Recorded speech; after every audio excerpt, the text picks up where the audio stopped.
It is currently Tuesday, August 16th at 11:56 and 46 seconds in the afternoon. I guess it's still the morning. But we're back today with another episode. I don't know if this is going to be our first or second episode of the podcast this week. It kind of just depends on what we talk about. But today we're going to be bringing you guys our fantasy football consensus, non-consensus, tight end rankings. We did this one a little different. I mean, I know I did anyway. I did this purely based off of guys like a mixture of who I would want on my team and a mixture of like how good do I think that they were going to be. So yeah, and I think Ryan tried to do the same thing because some of our rankings were kind of similar. So with that being said, don't forget to like, subscribe, follow us, rate us. Whatever you're listening to us on, be sure to follow us on Instagram and TikTok. We post content on there every day, no matter if we upload or not. So yeah, be sure to check that out. Follow us, like, subscribe. We got UFC this weekend. We do. I'm excited for that. Should be a good one. Usman Leon. And it's not going to be close, I don't think. I don't think so either. I think Kamaru is going to win again. Real quick, might as well just say he's going to win. Yeah, give our 100% accurate as long as it loads, which it is. Usman versus Everett. Usman, it ain't close. Game versus Tuivasa. No, those are different cards. That's a different card. Okay, whatever. Okay. Paulo Costa versus Luke Rockhold. Give me Paulo Costa. Yeah, Costa ain't close. Aldo versus... Give me the guy. The dude from Georgia. Devayush. Yeah. The country, Georgia, not the state. Yeah, I'm taking... Jose Aldo's wash. Respectfully, though. Yeah, respectfully. Then we got Tybura versus Alexander Romanov. Tybura is a stud, but I'm taking Alexander in this one. Yeah, Romanov's a big favorite. Oh, my God. Tyson Pedro and Harry Hunsucker. Tell you what. I'm taking Tyson. Yeah, I'm taking Tyson Pedro at minus 740 and it ain't close. Is there anybody big fighting on the prelims? No. No, it's kind of an ass card. Yeah. Yeah, it ain't that good. There's a ranked guy fighting on the early prelims. Ali Abubis. Yeah, and he's going to probably beat up on Figueiredo's brother. Yeah. Francisco. But yeah, overall not a great card. I guess they're loading up for the October card. Next fight ain't bad. Cyril Gane versus Tai Tuivasa. Then Khamzat, Nate Diaz. Not even a good card either. That card's fucking terrible. Oh my goodness. Who is that dude? Guy has one name. What the hell? Yeah. They're really loading up for fight week in October. That's what they're doing. Anyways. Which is fine. I mean, save. It's going to be a big money card. Can't give us good fights every week. Tight end time. We did about top 15, 16. Anthony had a guy that I did not have on my list, and I had a guy that Anthony didn't have on his list, so we kind of had to change things up a little bit. Anyways, starting on at number one, we are tied for first. We are both opposites on these two guys, Mark Andrews and Travis Kelce. I personally have Mark Andrews at 1. Anthony had Travis Kelce at 1. So I guess this is a Mark Andrews, Travis Kelce debate, and I'm ready for it. Mark Andrews was better last year than Travis Kelce. Granted, I know that Tyreek Hill is gone and Kelce is going to get a shit ton of targets. Yes, but I'm here to argue that the Baltimore Ravens offense is significantly worse around. I think Juju, Sky Moore, MVS is better than a combination of Rashad Bateman. And that's really all I can name. Tyler Wallace, sleeper. Stop it. Sleeper Tyler Wallace. Mark Andrews and Hollywood Brown had the highest target share last year at 53%, more than anybody else in the league. Mark Andrews was the tight end one last year. I think Mark Andrews at this stage in his career is probably better than Travis Kelce at this stage of his career, just because he's probably more athletic now. Him and Lamar Jackson are really tight in the red zone. That's all Lamar Jackson looks for in the red zone is Mark Andrews. The Ravens are going to have to throw the ball just like they did last year. Mark Andrews is my tight end 1. Those are the reasons why. Granted, you can't go wrong with Travis Kelce either. We're not arguing. I'm not saying Travis Kelce is going to suck compared to Mark Andrews. They're both going to be tight. Mm-hmm. But that's just why I have Mark Andrews slightly. I mean, I think Travis Kelce is at a similar point in his career to where Rob Gronkowski was when he dominated the league. He was kind of the only main option with a bunch of below average receivers around him. So I think Travis Kelce is going to be in a big year. I think the Chiefs offense is going to run through Travis Kelce. especially because, again, they have a bunch of subpar receivers, and we don't really know what we're going to get from their running game. I do think the running game is going to play a big part in helping Travis Kelce in the offense in the long run through the play-action game and through setting up shots like that. But I think Travis Kelce's in for another monster year. He's the best tight end in the league. He's up there for the greatest tight end of all time conversation, so you can't go wrong with either of them. I think it's like a 1A, 1B type of deal for the two best tight ends of fantasy football. I'm not going to sit here and call Ryan an asshole for saying Mark Andrews is one, because I could see it happening. I really do. Mark Andrews has been a stud. I actually have his jersey on the way because we're going to West Virginia. Yes. West Virginia versus Oklahoma. But, yeah, I mean, Kelsey's going to be fine. You can't go wrong with either of these guys. If you can get either of these guys, then you have a huge positional advantage over anybody else in your league. Would you rather have Kelce at the start of the second or Andrews at the end of the second? Andrews at the end of the second. That's fair. Anyways, next up, Darren Waller. I had him hold on, I'm sorry. Would you rather have Kelce at the end of the second or Andrews at the end of the second? Just say in some weird way that they both falls to the end of the second. You'd probably have Kelce. If they both fall to the end of the second, I'm still rocking with Mark probably. Huh, okay. I mean, I have Mark higher. Yeah, that makes sense. Anyways, next up, Darren Waller. I had him at 4. Anthony had him at 3. Am I a little bit worried about his hammy? Yeah, I think that's fair to be worried about his hammy a little bit. Is that stopping me from drafting him right now? Probably. And I was kind of high on Darren Waller, but I'm just worried about the hammy. The offense as a whole should be better, and Darren Waller should get more red zone looks. He should get, I wouldn't say more targets because Devontae Adams is there, but he should get better targets, if that makes sense. He should get more valuable catches with Devontae Adams being there, with less attention being on Darren Waller. He should be able to thrive more like Travis Kelce did before. I just have him below the next guy that I'll name, and I'll explain why. But Darren Waller, drafting him, you're fine. You know, it's really just the hammy that I'm worried about. If his hammy was fine, he would probably be my third tight end, and I wouldn't think close about it. But because he was banged up a little bit, I put a different guy ahead of him. Now, Darren Waller's my third tight end. I think Darren Waller, barring injuries, of course, if his hammy was a big concern to me, I would have had him ranked lower. Don't draft too early because I did, and I have Darren Waller, so I'm kind of sweating that a little bit now. But Darren Waller's going to be fine. I think Darren Waller is going to thrive in this Josh McDaniels offense. We saw how good Rob Gronkowski was, barring he is the greatest tight end ever, but still, we saw how much success he had. We saw Hunter Henry have a lot of success, especially in the touchdown department last year. Pretty sure he had about 10 touchdowns, and Darren Waller is probably a decent amount better than Hunter Henry. Again, barring injuries, but I think Darren Waller is in for a monster year in this new Josh McDaniels offense. Bringing in Devontae Adams is going to open up the field a lot more. Darren Waller is a very athletic guy, and he has that big playmaking, deep threat ability that Josh McDaniels, I think, is going to exploit that this year with the addition of Devontae Adams, and I think also Hunter Renfrow is in for a very monster year. It's fair. I'm not sure that many guys can eat on the Raiders. I think they all can eat. It's fair. Next up, Dalton Schultz. Oh, shit. I had him at 3. Anthony had him at 5. He's our consensus 4. Why am I so high on Dalton Schultz? It's not that I'm high on Dalton Schultz. It's that I'm down on the Cowboys. Tell you what. I'm not sure the Cowboys really have anybody other than CeeDee Lamb to throw the ball to, other than Mr. Dalton Schultz himself. Jalen Tolbert didn't really impress preseason. Granted, he could do better this next week, and I wouldn't be too surprised. His volume was there, so he's going to be on the field week 1. I could still be right about that prediction. I just like Dalton Schultz this year, especially around the red zone. CeeDee Lamb wasn't, greatly targeted in the red zone. Dalton Schultz was. I'm pretty sure Dalton Schultz even finished as a tight end 3 last year, so it wouldn't be crazy to see it happen again. Michael Gallup's going to be banged up to start out the season. There's no more Amari Cooper. There's a lot of targets that are vacated. Who is going to get those targets? There's 2 guys off the top of my head. CeeDee Lamb, Dalton Schultz. Yeah. Dalton Schultz, I think, is a great value when you're drafting him in like the 7th, 6th round, which I think you can do in your home leagues. In terms of like the professional leagues and stuff like that, you probably won't get him in that range, but like your home leagues with your buddies, I could see them definitely letting Dalton Schultz fall down a little bit, and I think that's a value.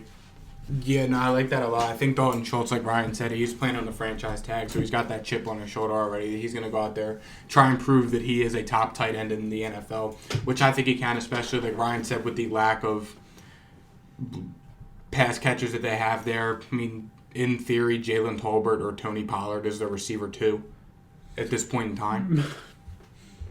I mean, in theory, yeah.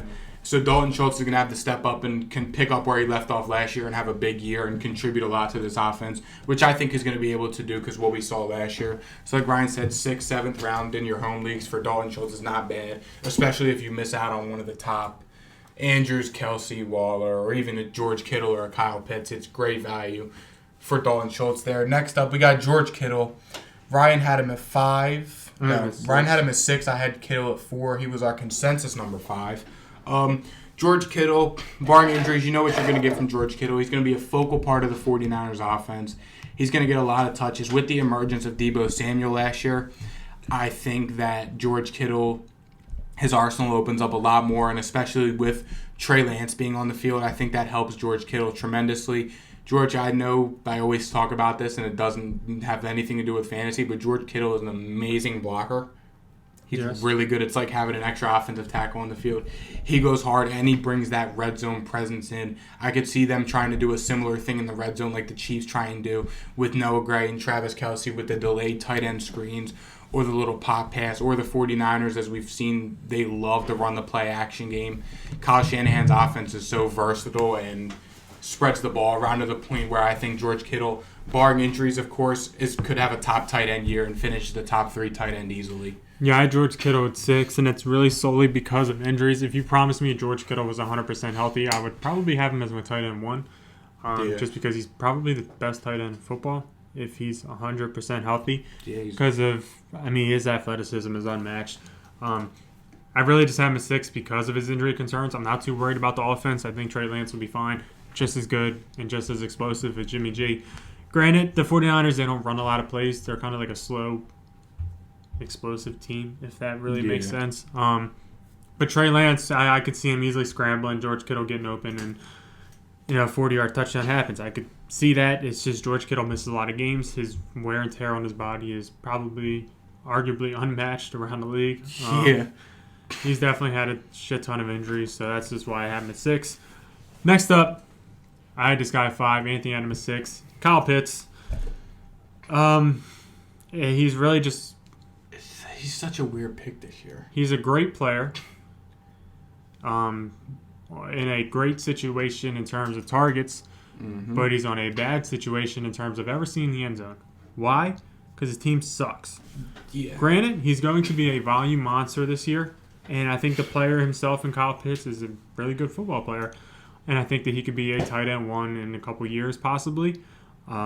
Drake London might be able to help him out a little bit in terms of opening up some space for him. He's banged up maybe too already. It's really just Marcus Mariota's going to scramble too much. Yeah. I mean, dude, Kyle Pitts just ain't going to catch a lot of touchdowns, which is something that you have to account for. But in a PPR league, would I be cool with drafting Kyle Pitts? I would be cool with having Kyle Pitts. I'm not sure I'd be cool drafting him where he's currently being drafted. He's just going to be a modest player that ain't going to get you a lot of upside, but I think he's going to get you some fantasy points. Yeah, I mean, it's just the problem is, Kyle Pitts had a great year last year with Matt Ryan. The Falcons weren't very good last year. But Marcus Mariota is the QB1, and Marcus Mariota has been in the league for a long time, and as a starter, he never has been known for having tight ends have really good seasons. He had a decent Jonnu season, right? Or was that Tannehill? Delaney Walker maybe had a couple good games with him, but it was never like a Jonnu Smith season like Ryan Tannehill had with him, or Kyle Pitts last year with Matt Ryan. So that really does scare me away from Kyle Pitts this year. Yes, Ryan said he's going to be a volume monster. He's going to see a lot of targets because you could argue that he's the only piece of the offense. But I'm probably steering away from Kyle Pitts this year just because he's being drafted way too high. And I really don't think that he is going to hold that much of a positional advantage compared to a guy like, again, barring injuries, like a George Kittle, who's going around the same range as Darren Waller, or even, like Ryan said, in the 6th, 7th round of Dalton Schultz. So, I'm personally staying away from Kyle Pitts this year, but if you want to go ahead and take a chance maybe on upside and use a pick a little bit earlier than you would like on a tight end, I mean, Kyle Pitts is probably your guy. He's like a high-risk, high-reward player for fantasy this year, I would say.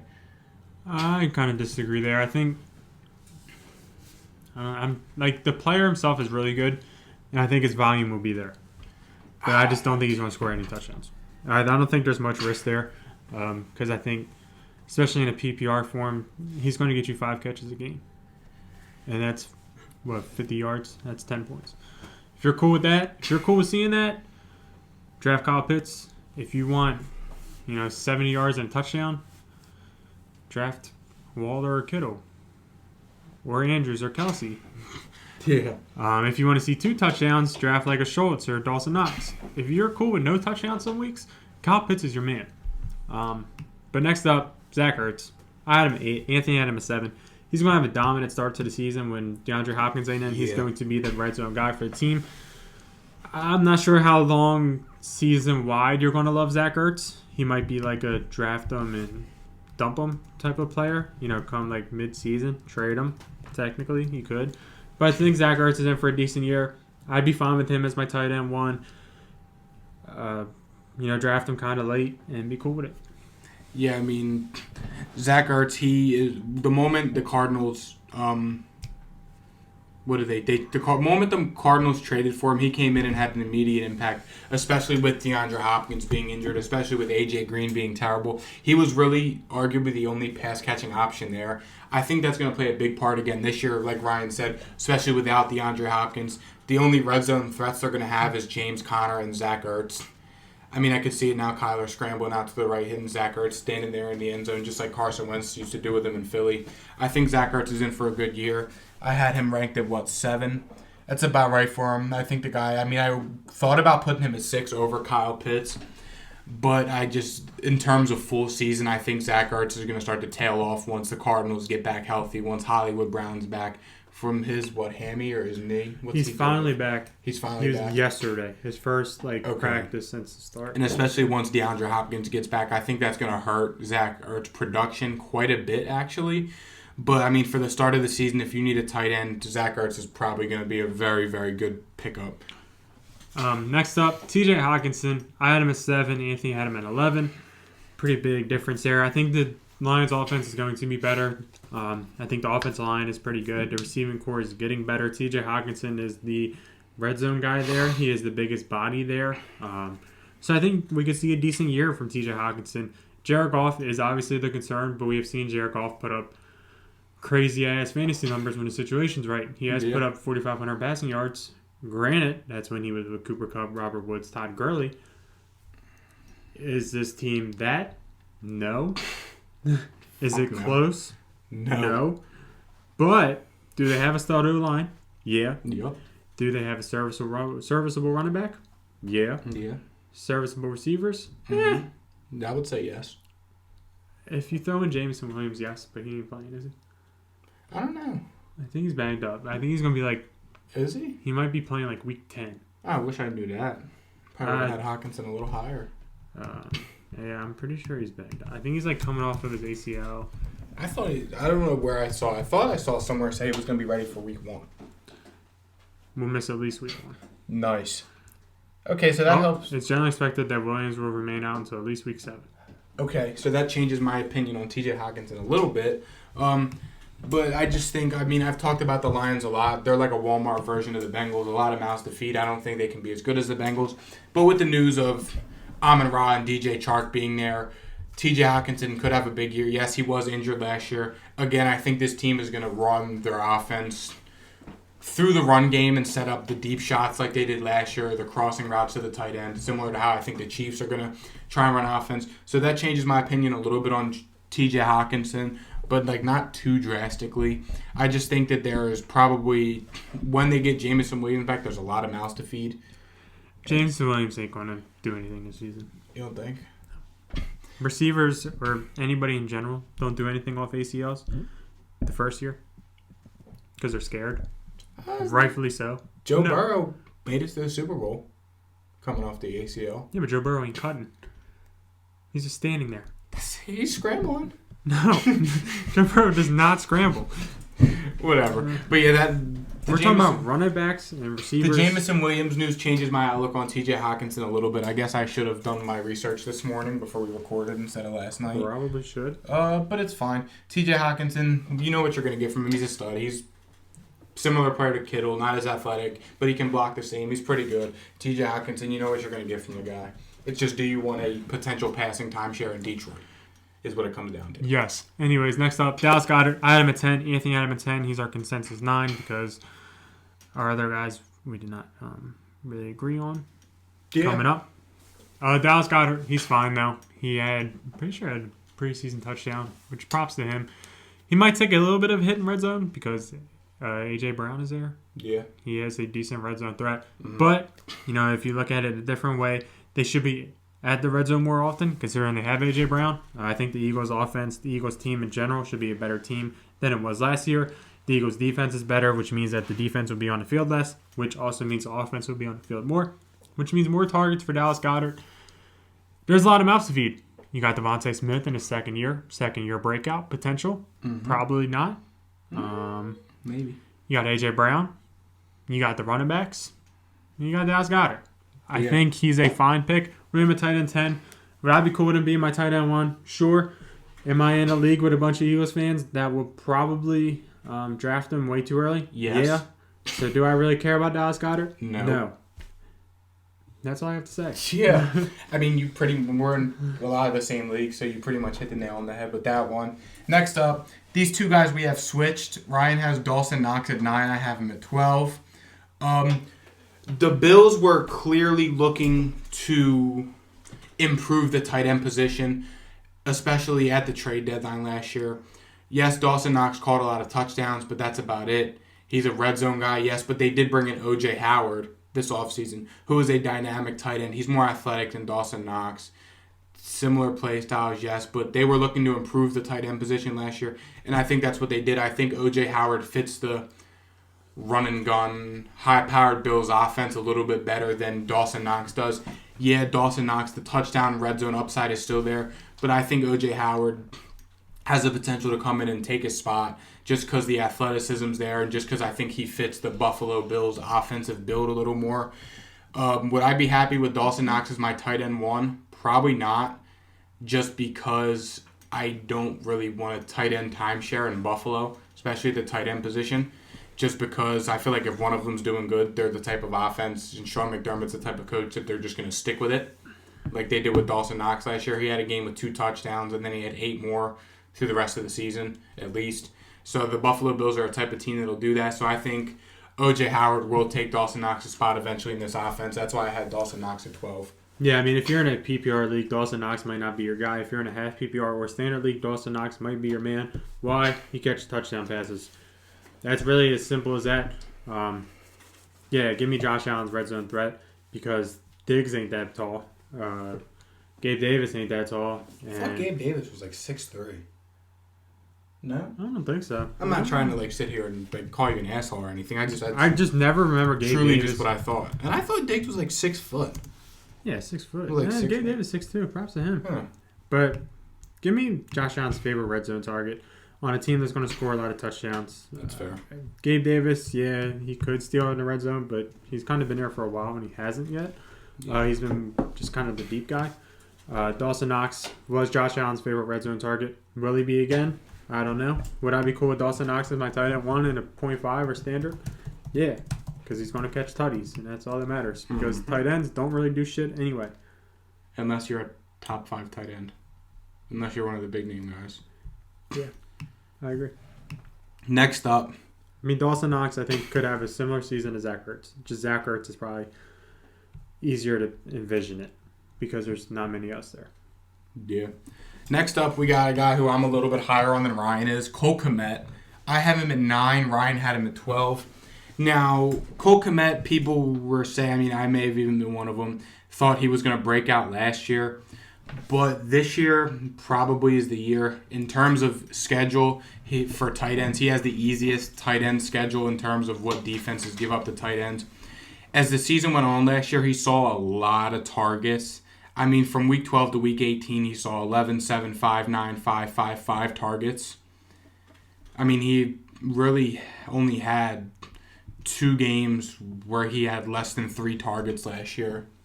Which, I mean, if you're looking for volume, it's there. And, I mean, he was getting yards 48, 30, 50, 70, 20. I mean, he was getting yards. The Bears really don't have much going for them on offense. They have a worse offensive line than they had last year, and that's saying a lot because their offensive line sucked last year. David Montgomery, we really don't know what we're going to get from him. Is Darnell Mooney a receiver 1? He had a good preseason catch. I don't know, though. I think someone's going to have to step up, and when Justin Fields is scrambling around, running for his life, he's going to be looking for his tight end safety blanket. So I think Cole Kmet's in for a breakout year finally. I think we're going to see it from him this year. Yeah, Cole Kmet's a decent sleeper tight end. PPR, I'm rocking with him. Standard or 0.5. Maybe. Probably not. Just because he ain't going to catch a lot of touchdowns. He's going to be like a Walmart version of Kyle Pitts. Yeah. So that's kind of what to expect from Cole Kmet. Anyways, next up, another one of Anthony's boys. I had him at 14. Anthony had him at 8. Gerald Everett. Why am I lower than Anthony is on Gerald Everett? I'll tell you why. Mike Williams, Keenan Allen, Austin Eckler. Especially Mike Williams, though. Enough said. Gerald Everett, a guy who I'm extremely high on. I watched a lot of Chargers football last year. I'm not really sure why. I just happened to watch a lot of Chargers football last year. There was so many times Justin Herbert was looking for Jared Cook, and he would throw it to Jared Cook, and Jared Cook would just suck and drop it, or literally just stop running his route, even though he's wide open. The Chargers, I mean, Justin Herbert looked to Jared Cook a lot last year, because I had to stream Jared Cook a couple times, and he would have, like, at least, I think I streamed him 5 weeks, like 4 or 5 weeks, and he had at least 5 targets. Every one of those games, he was a kind of a heavy red zone target. I mean, I remember times watching the Chargers, they'd run a little, like, you know, the play stick and that, and like where the tight end has the option route to stop or run that. They would do that a lot with Jared Cook, but Jared Cook was just so freaking bad last year. Yeah. Like, it was hard to watch, and it was very brutal to watch, especially having Jared Cook as my tight end. So I think Gerald Everett's going to come in here. He's a versatile, dynamic guy. We saw what he did with the Rams. He's a similar tight end to Jonnu Smith, and I think the Chargers could look to use him a similar way that the Titans used Jonnu Smith years back, getting him going on the jet sweeps. He can get open deep. He's not the quickest guy, but he has the sneaky ability to get open on the mid-tier to deeper routes, and I think he's going to have a very, very big, successful year in the Chargers offense this year that lacked tight end play last year brutally. It's hard to watch, so that's why I'm a little bit higher on Gerald Everett this year than Ryan is, or than I was Jared Cook last year. Next up, number 13. I had him at 11. Anthony had him at 13. That is Pat Freiermuth. Am I a little bit higher than Anthony? Yeah. Granted, we're both kind of the same. I think that the Steelers' offense should improve after last season. I wasn't a big fan of Big Ben last season. I think he was holding the offense down. Fucking terrible. All 3 quarterbacks did decent in preseason. Mitch did all right. Mason Rudolph did all right. Kenny Pickett did awesome. The offensive line got better. Pat Freiermuth. There's a couple mouths to feed in Pittsburgh. Yeah. I like Pat Freiermuth in his second year. I think he's, a better red zone target than like a Chase Claypool is. I think Chase Claypool is kind of probably about to not be a Steeler anymore because it looks like they made their decision with Deontay, and it looks like they're happy with George Pickens. At least I don't blame them if they are. Am I excited to have Pat Freiermuth on my team? Not really. Would I rather wait and take a shot on a Cole Kmet? Probably. But I think Pat Freiermuth can have a decent year this year. Kind of like a Walmart version of Dawson Knox and Zach Ertz. Yeah. I think it'll be all right, but I don't love the Steelers' offense. Yeah, and then the next guy we got Irv Smith Jr. Ryan had him ranked at 13. I had him at 17, was it? Yep. I had Irv Smith at 17. Yes, Irv Smith is an athletic tight end. Yes, I thought he was going to be really good last year. He was one of my sleeper tight ends last year.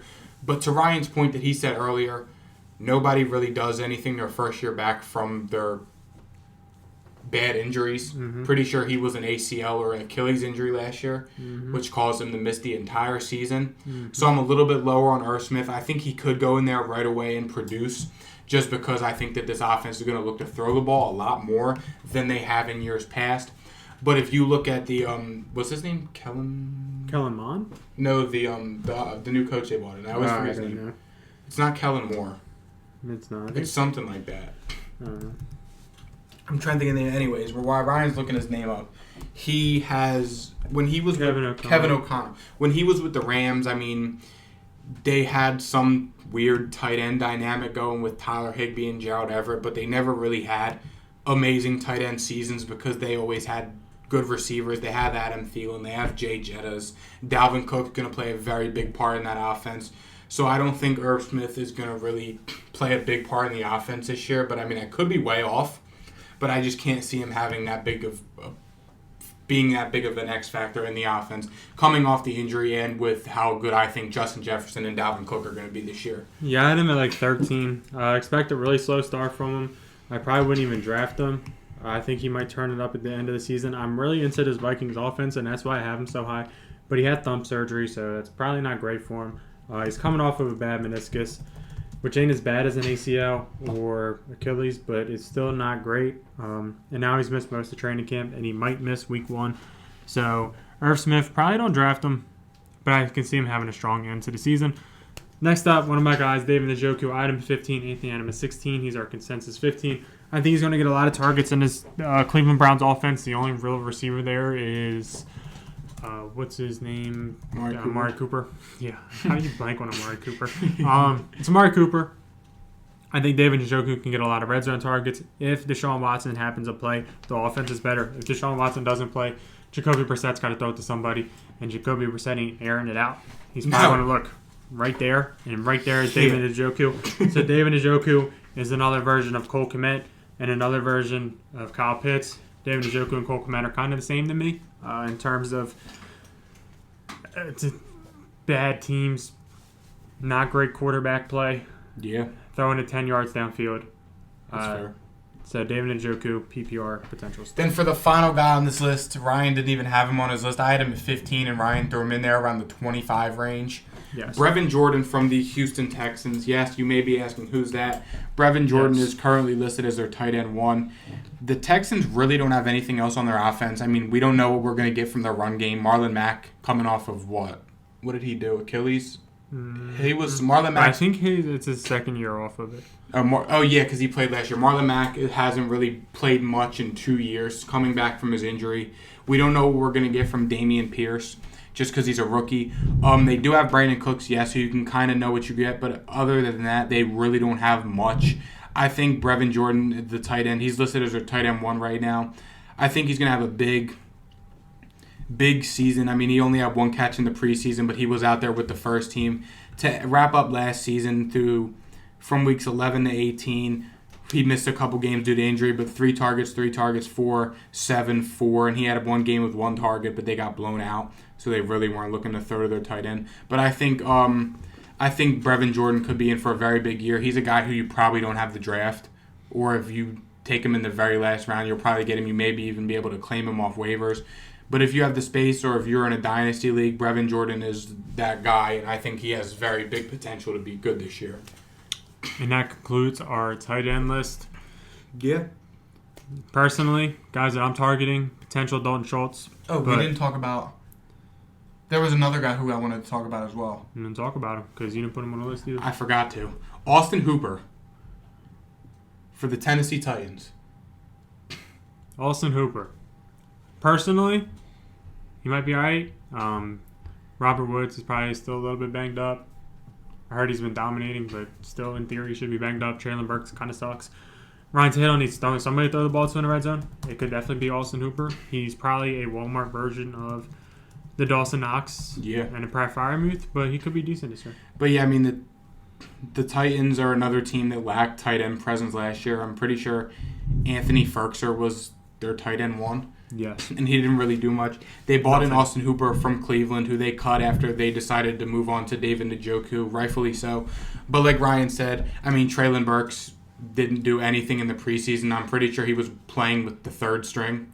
And he still sucked, I believe. And he still was terrible. Malik Willis played good, though. I think that could help this Titans offense a lot. But they're going to be teams are going to be keen on Derrick Henry in the red zone, rightfully so, which is going to make room for the Austin Hoopers of the world, for the Malik Willis scramble touchdowns of the world. So Austin Hooper is a guy who, again, you could get in that same range as like the Brevin Jordans, the Irv Smith Jr.'s, the David Njoku's, and maybe even the Pat Fryermuths of the world. Tight end's really hard this year. Yeah. Gonna be honest with you. Guys that I like, Zach Ertz, Dalton Schultz, probably even Dawson Knox again, Pat Fryermuth, okay. But there ain't a lot. It's kind of messy. Cole Kmet, decent sleeper.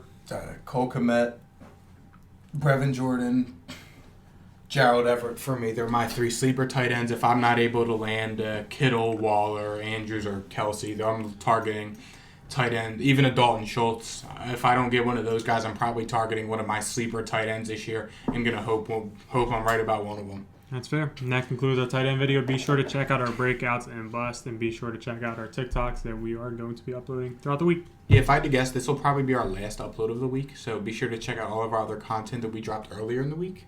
And we will see you guys next week or TikTok or wherever we see you again. So see ya. Peace.